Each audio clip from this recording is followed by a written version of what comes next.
جالية الصومالية دي ودن كزامبيا أيها بينمدي حالي وحي حفلتها مبالية يسودوين أهبا أساميين فقي بشير عبد الله إسمان ودوان لقو على مساري بلغة شيدلو يدولات كدقمدة بعدوين قبل كمدو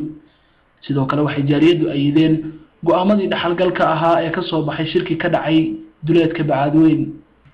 مناسبة واحد عشر شرف أيها وحا كسو قيب قلي أقوان يهندا وحقرتك علماء الدين كسياسيين تاقنع ستدا dhalinyarada iyo waliba haweenka jaaliyada Soomaaliyeed ee wadanka Zambia waxaana si weyn loogu hambaliyay Fiqi Bashiir sidoo kale waxa xafladan ka soo qayb galay xubno ka socda safaaradda Soomaaliya ay ku leedahay wadanka Zambia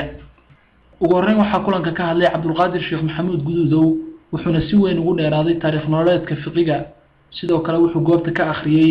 qaar ka mid ah qodobadii ka soo baxay shirkii jeedalow ee ka dhacay duleedka degmada Bacadweyn ee gobolka Mudug arrimaha ka soo baxay shirkaas waxa ka mid ah in shariicada islaamka ay u tahay saldhig wax alla bixiyay ay go'aansanayaan una hoggaansamayaan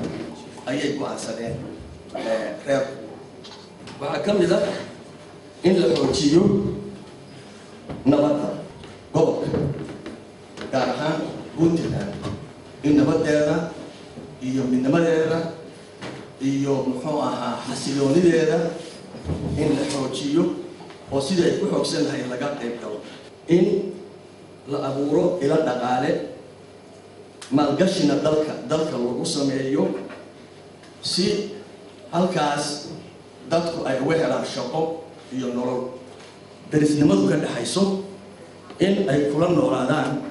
si wanaagsan oo nabadgelyo ah oo ixtiraam iyo qadarin leh inay kula noolaadaan ayaa ka mid fiqiga la doortay oo beesha Umar Maxamuud Reexsi waxaan ugu ducaynaynaa hawsha adagoo loo dhiibay Ilaahay inuu ku guuleeyo ummadda u dhiibatayna waxaan rajaynaynaa inay la shaqeeyaan oo ay gacan ku siiyaan hawsha ay u dhiibeen wixii wanaagana kula taliyaan wixii xumaana ka fogeeyaan waxaan rajaynayaa inuu bulshada u soo galay waxtar u yahay ama midda gobolka ha noqoto midii dooratay ha noqoto dariska ha noqoto inuu wax walba maanta u yahay baan rajaynayaa muxuu ahaa waxtar fiqigu waxa la yiraahdaa waxa keena ama isinka reer laakiin bulshada dhan buu isku yahay ka dambeeyay xilligaas hawl adag baa u taala ilaahay waxa uu rajaynayaa inuu fududeeyo annagoo la hadlaynaa meediyaha waxaan cadaynaynaa oo aan ayadaynaa hawshii ka dhacday Bacadweyn doorashadii caleemasaarkii aan ku shubkii iyo wixii kale ee go'aanaha ee ka soo baxay shirkii Bacadweyn ka dhacay oo ugu horeyso doorashada Fiqiga Bashiir Abdullah Usman waxaan leeyahay hambalyo ilaahayna waxaan uga baraynaa subxaanahu wa tacaala inuu xilkaas culus uu u fududeeyo waxaan mar labaad iyo mar saddexaad aan hadalkayga ku soo koobayaa anoo farxaddan ila qaybsanaya in aan soo dhaweynayno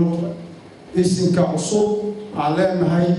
ilaahay waxaan kaaga baryaynaa subxaanahu wa tacaala xilkaada inaad si wanaagsan u gudatid ummaddana ama reer Puntland ha ahaado ama ummadda Soomaaliyeed wada shaqayn aad ka heshid intaasaan ugu ducaynaynaa waa wax lagu farxo waa wax lagu faani karo inay beesha reerkiisii intay isku tagto ay go'aan ku qaataan inay hoggaan ku samaystaan iyadoo oo aan buuq iyo isbarbaryac iyo kala hadal uusan dhicin beesha si guud arrintaasaan horta ugu tahniyadeynayaa uguna hambalyaynayaa fiqigeenna waxaan leeyahay ilaahay subxaana wa tacaala halka ka dhigo kii diintiisa ku toosa kii xaqa garta ummadiisna u naxariista raxmad ayaa waqtiga loo baahan yahay dhammaan dadkii ka soo qayb galay munaasabadan waxay hambalyo iyo ducaba u direen Fiqi Bashiir Abdullah Ismaan waxayna alla uga bariyeen Fiqiga inuu la garab galo hawsha culus ee loo dhiibay Saciid Muuse Daahir TV-ga Universal عاصمة ودن كزامبيا لصاق